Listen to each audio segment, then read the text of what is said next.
안녕하세요. 1월 8일 매식경 시작하도록 하겠습니다. 자, 벌써 여러분 금요일이죠. 정말 빠르죠, 정말.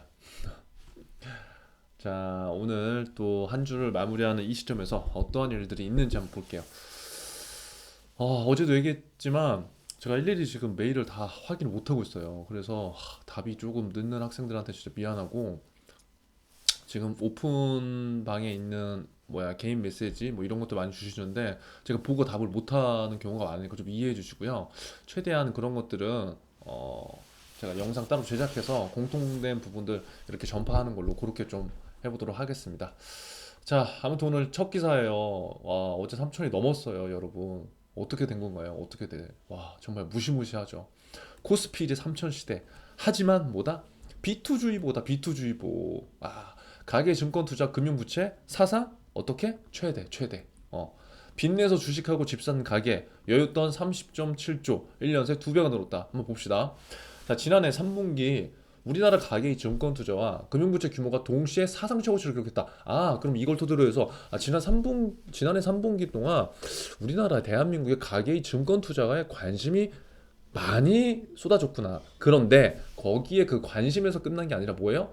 관심이 높아졌는데 그건 너무나 긍정적이야. 그런데 뭐야? 여기에 금융부채도 동시에 사상 최고야. 그렇다는 거는 계속 얘기했지만 빈투와 영끌 막 영혼까지 끌어모아. 근데 어떻게 모아? 내가 있는 가용 자금만 끌어모으는 게 아니라 빚을 내서 대출을 받아서 여기에 증권 투자하고 있다는 거예요. 이게 좋은 거예요, 나쁜 거예요? 좋을 수도 있고 나쁠 수도 있죠. 왜? 빚을 내서 투자해서 레버리지를 최대한 활용해서 수익이 났어. 그럼 좋은 거예요. 수익이 났고 대출을 상환하고 그 남은 돈으로 다시 투자를 하면 상관없어요. 그런데 대부분은 어떻게 하느냐? 레버리지를 계속 활용해서 그 돈이 계속적으로 불어날 것 같은 그러한 기대감과 부푼 희망감을 갖고 투자를 합니다. 저도 예전에 그랬고요. 그런데 투자를 오래 하다 보면 그러한 그것도 좀 사라져요, 현실적으로. 그래서 만약에 그렇게 하는 분들이 있다면 대출을 빨리 갚아라. 그리고 그 여러분들이 받은 수익에서 거기서 조금씩 또 불려가는 그런 재미를 느껴야지 오래 할 수 있어요, 투자를. 네. 그래서 아무튼 가계와 빚을 내서 마련한 돈이 어디로 흘러갔다? 국내 시장, 해외 주식 시장. 자, 가계 금융부채의 상당 부분은 왜 높아진 거예요? 물론 주식 투자도 있지만 주택 마련, 내 집 마련을 하기 위한 용도로 사용됐다. 빚을 내서 주식 투자도 많이 했지만 내 집을 위해서 많이 지금 대출을 땡겼다. 이때 가계 순자산운용 규모는 1년 만에 2배 가까이 늘었다는 거예요. 다만 정부 지원금을 포함한 소득이 늘었음에도 불구하고, 그러니까 정부 지원금이 나왔잖아요. 근데 이건 좀 그렇다. 정부 지원금 나와도 소득이 그게 늘었다고 볼 수 있나요? 그건 좀 아닌 것 같은데. 아무튼 이렇게 소득이 늘었음에도 불구하고 정작 가계는 불확실성에 대비해서 소비는 줄인 것으로 나타났대요. 그러니까 정부에서 돈을 풀었음에도 불구하고 사람들은 이게 이 상황이 언제 어떻게 얼마나 지속될지도 모르고 내가 소득이 좀 불안불안하니까 일단 돈 쓰지 말자. 근데 돈을 안 쓰면서 투자는 막 해. 그러니까 이게 굉장히 지금 웃긴 현상들이에요. 자, 한국은행이 7일 발표한 2020년 3분기 자금 순환에 따르면 뭐 이렇게 2배 가까이 늘었다는 거죠. 순자금 운용은 예금, 채권, 보험, 연금 준비금으로 굴린 돈에서 금융기관 대출금을 뺀 금액으로 경제주체의 여유자금으로 해석할 수 있다. 자, 조달자금이 운용자금보다 많은 기업의 경우 순자금 조달 규모로 파악한다. 뭐 이건 그냥 한번 쭉 보세요. 아무튼 가계 자금 조달 규모로 이렇게 뭐 쭉 이렇게 돼서 됐다는 거예요. 결국 이 기사가 의미하는 건 뭐다? 투자를 많이 해서 괜찮기도 하지만 그 이면을 보면은 B2가 굉장히 많고 그 B2가 리스크할 수도 있다. 그냥 거기까지만 우리는 이해를 하고 다음 기사로 넘어가면 될 것 같습니다. 연끌 부동산 투자 적중 세대별 자산 증가율은 30대가 최고다. 와, 이건 볼게요. 자, 2020년 연령대별 순자산 증가율이에요. 보면은 소득은 제자리 걸음인데 집값만 치솟기 시작했던 2019년 30대들의 순자산은 크게 불린 것으로 나타났다. 그러니까 뭐예요? 소득은 물가 상승률도 올라가는데 소득은 제자리야. 그러니까 얼마나 짜증나겠어, 정말. 그렇죠? 여러분들 지금 취준해서 엄청 열심히 일하고 있는데 내가 사원, 대리, 과장 막 다는데 뭐 연봉이 1,000만 원대지만 실질적으로 내가 갖고 가는 건 얼마 안 된다는 거예요. 그런데 상대적으로 내 친구, 내 지인을 봤더니 막 부동산을 사서 가격이 막 몇 억씩 뛰어. 그러니까 사실 배가 아픈 거야. 그래서 부동산에 관심을 가져. 그러다 보니까 관심을 많이 갖게 됐고 이렇게 집값이 이렇게 막 오르고 있었는데 30대들이 내 집 마련을 해서 순자산을 아무튼 크게 불렸다는 거예요. 가점제 확대로 청약을 포기한 30대가 이건 무슨 말이냐면 제가 어제도 얘기했지만 우리가 청약을 받을 수 있는 거는 가점이라는 제도로 받을 수 있는데 30대들은 가점이 낮을 수밖에 없어요. 그래서 청약은 그냥 포기했다는 거예요. 청약 안 해. 그래서 영혼까지 끌어모아서 대출을 이빠이 땡겨서 주택 그냥 매수했다는 거예요. 주택. 그런데 돈이 이것도 어느 정도 있는 분들이나 이게 영끌에서 가능한 거예요. 왜? 지금 수도권의 LTV가 40%밖에 안 되니까. 그러면 결국 돈이 어느 정도 있다는 건 뭐냐? 30대가 부모님한테 지원을 받을 수밖에 없는 상황이 되는 거죠. 부모님이 돈이 없으면 어떡하냐? 그럼 계속 거기 있는 거예요. 이게 얼마나 지금 안타까운 현실입니까? 그런데 그 처음에 지원을 받고 못 받고에 따라서 많은 소득의 격차, 그다음에 많은 상대적 박탈감이 일어날 수밖에 없는 현실이다. 자, 30대는 아파트 매매에 계속 활발히 참여하고 있고 대호황을 이루고 있는 주식 투자에도 적극 나서면서 자산 성적표가 당분간 두각을 나타낼 것이라는 전망이다. 아무튼 30대가 굉장히 지금 내 집 마련에 열을 올렸고 자산이 많이 증식했다는 거예요. 그래서 한번 쭉 보세요. 집값 상승에 대한 기대도 뭐예요? 30대가 가장 강력해. 왜? 내가 투자해서 지금 많이 올랐으니까 그런 긍정적인 학습 효과가 있다는 거죠. 지금 만약에 뭐 예를 들어서 리먼 사태가 터졌을 때라든가 우리나라 부동산이 침체였을 때 2014년도 전에 그런 시기라면 30대가 투자하겠습니까? 안 해요. 왜? 무서우니까. 근데 지금은 공포를 뛰어넘어서 지금 매수 안 하면 막 죽을 것 같아.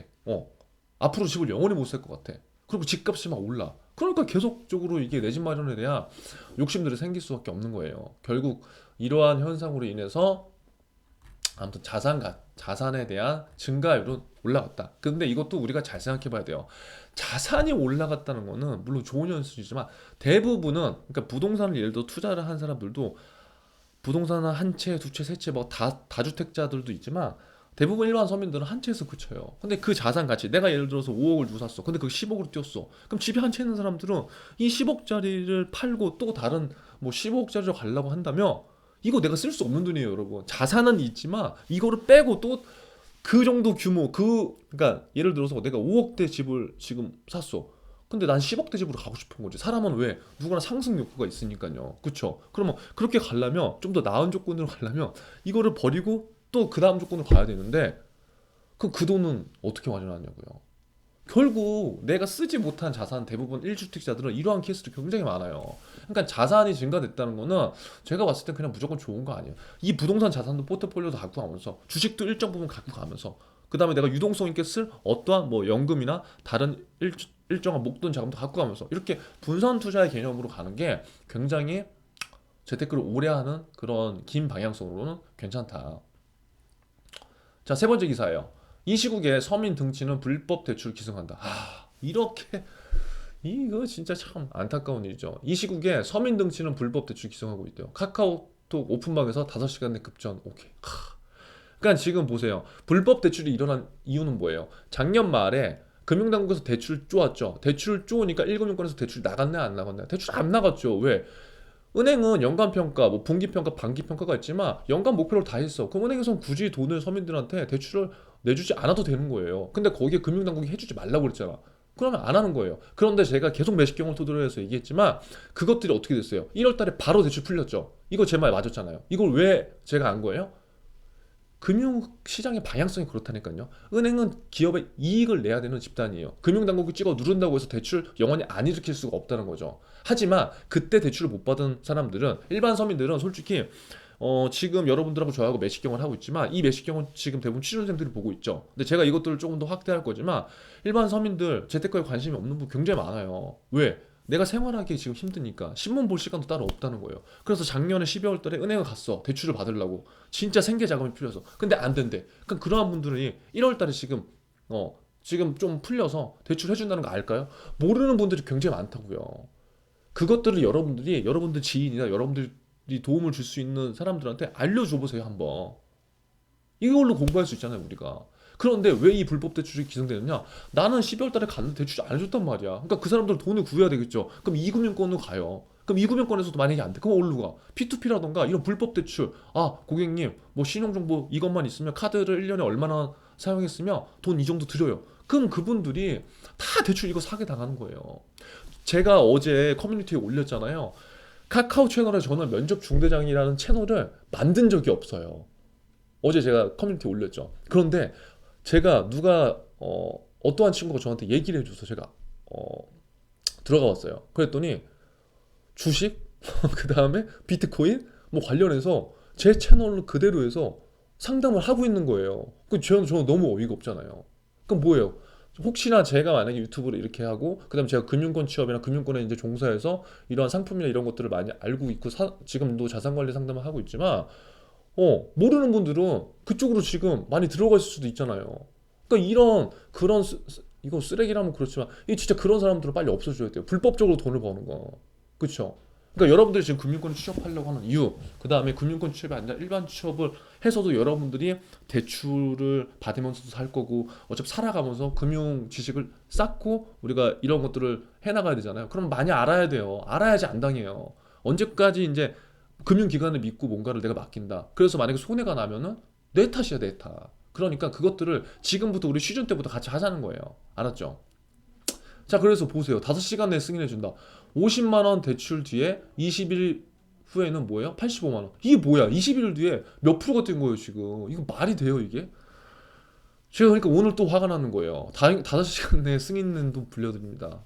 50. 그러니까 50을 빌리는 건 얼마나 절박한 거예요, 50. 진짜. 아, 그래서 이거 한번 쫙 보세요. 그러니까 주요 포털 사이트 급한 돈뿐만 아니라 무직 대학생 불법 대출. 그러니까 여러분들도 돈이 진짜 급할 때 있잖아요. 이런 거 절대 이용하지 말라고요, 여러분. 사채 쓰지 마세요. 돈 없으면 절약해야 되고요. 진짜 없으면 부모님한테 진짜 얘기해야 돼요. 없으면 일을 해야죠, 여러분. 그래, 그렇지 않나요? 이게 뭐야? 20일 만에 원금의 70% 어떻게 이자를 갚아요? 말이 안 되는 거죠, 이거는. 그러니까 이러한 것들 그냥 힘없고 그냥 일반 서민들이 이러한 거에 진짜 당할 수 있잖아요. 그럼 그러한 것들이 여러분 지켜주세요. 여러분들이 금융권 취업 지금 하잖아. 뭐야? 지금 공부 열심히 하잖아요.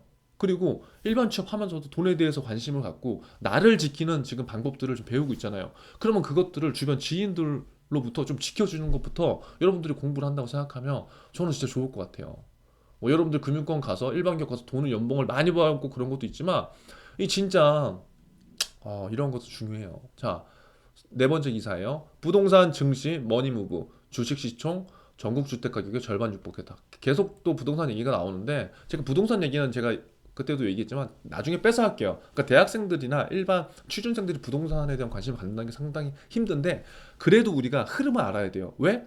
금융권에서도 굉장히 중요한 게 고객들이 오는데 고객들이 부동산에 대해서 누구나 관심이 있거든요. 그럼 그러한 것들로 인해서 고객들한테 정보를 주고 고객들이 필요한 게 뭔가를 여러분들이 먼저 제공해 준다면 그 고객들은 여러분들한테 신뢰감을 가질 수밖에 없다는 거죠. 그냥 가서 상품을 가입하세요라고 하는 사람보다 진짜 고객님이 필요한 게 이건데 이 A라는 것에 있어서 내가 정말 성심성의껏 답변을 해주고 내가 찾아보고 공부해서 알려줬어. 그럼 그분은 여러분들한테 신뢰할 수밖에 없어요. 자, 보세요. 저금리 지금 2020년, 2021년 키워드 중에 하나가 제가 저금리라고 분명 말씀드렸어요.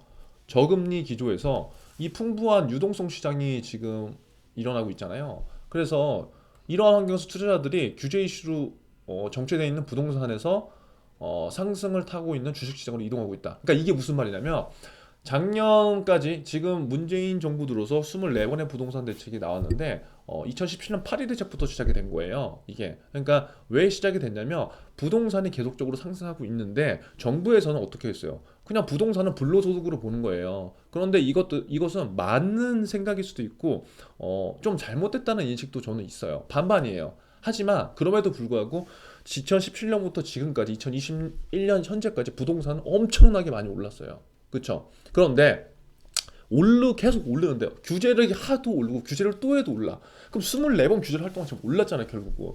그래서 결국 규제라는 건 왜예요? 부동산 상승을 못하게 막는 거예요. 근데 계속적으로 강한 부동산 규제를 하다 보니까 이제 다주택자들도 힘들고 최근에 나온 임대차 3법 때문에도 굉장히 시장에서는 거래량이 줄고 전셋값이 오르는 현상들이 많이 일어났다는 거죠. 그러면 계속 규제를 때리고 있는데 그럼 사람들은 어떻게 했어요?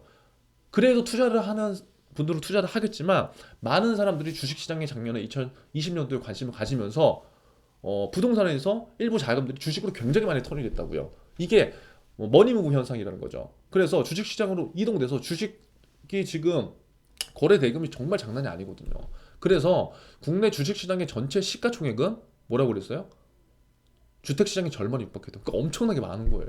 그러니까 자금들이 부동산에서 지금 주식으로 왔는데 지금 증시가 오늘도 어제도 보면 3천 선을 지금 넘었잖아요. 3천이라는 이제 기대 포인트가 있는 거예요. 기대 포인트. 그러니까 어떠한 그 실물 경제를 얘기하는 분들은 실물 경제하고 지금 괴리감이 너무 크다라고도 하지만 동학개미들이 2020년도에는 어떻게 됐든 간에 지금 성공했다고 지금 보여지거든요. 그런데 실물 경제가 기반되지 않은 상태에서 이러한 코스피 지수는 반드시 어떠한 화를 일으킨다는 논리적 견해도 있어요. 근데 저는 약간 후자예요. 앞으로 계속 상승할 수도 있지만 이것들이 언젠가는 꺼질 수밖에 없고 이러한 펀더멘털이 부족한 기업들이나 이러한 산업에 투자하신 분들은 굉장히 리스크해질 수도 있다는 거죠. 그러니까 수익을 지금 우리가 잘못 생각하는 거 한 번 내가 삼성전자 먹고 들어가서 나 지금 40% 수익 봤어.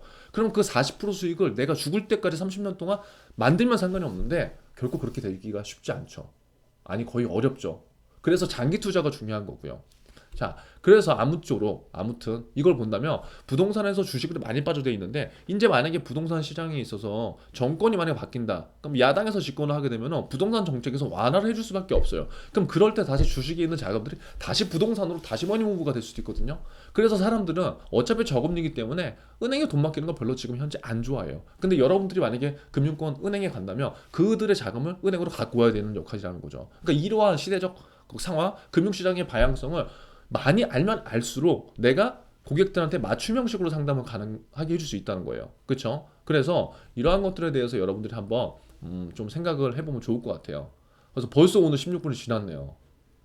오늘은 조금 제가 이 얘기에 대해서 좀 깊게 들어가서 말씀드렸는데요. 아무쪼록 제가 다음 기사가 지금 하나가 더 있지만 오늘은 여기에서 마무리를 짓겠습니다. 그래서 여러분 욕심내지 마세요. 지금 우리가 하루에 5개, 적게는 3개에서 5개 이렇게 풀고 있는데 이거요. 하루에 5개에서 21만 원 100개예요. 100개 3개월 하면 300개의 기사가 여러분 머릿속에 들어가는 거거든요. 여러분 이 300개의 기사 여러분 머릿속에 갖고요. 말하는 연습 하루에 스피치 연습 5분씩만 해보면요. 면접 때 무조건 달라져요. 제가 여러분하고 지금 약속을 못 지킨 게 있어요. 계속 영상을 계속 올린다고 하고서 맨날 몇십 경만 올리고 다른 것들은 지금 너무 바빠서 못 올리는데 제가 계속 올려볼게요. 지금 합격한 친구들이 어떻게 합격을 했나, 어떻게 준비를 했나. 제가 단언컨대 매식경 하나만으로 많은 것들이 바뀔 수 있습니다. 그렇기 때문에 믿고요, 꾸준하게 여러분 기록하시고요. 이것들을 하루에 5분씩 매식경을 토대로 5분씩 말하는 스피치 연습을 해보세요. 이게 곧 또 면접 연습이 됩니다. 그렇기 때문에 이번 한 주 잘 마무리하시고요. 다음 주부터 다시 한번 또 우리 힘차게 달려보도록 하면 좋겠습니다. 자, 눈 많이 오니까 여러분 밖에 나가지 말고요. 딱 정말 매식경 보기 좋은 날씨예요. 그쵸? 아무쪼록 화이팅 하시고 다음 주에 뵙겠습니다.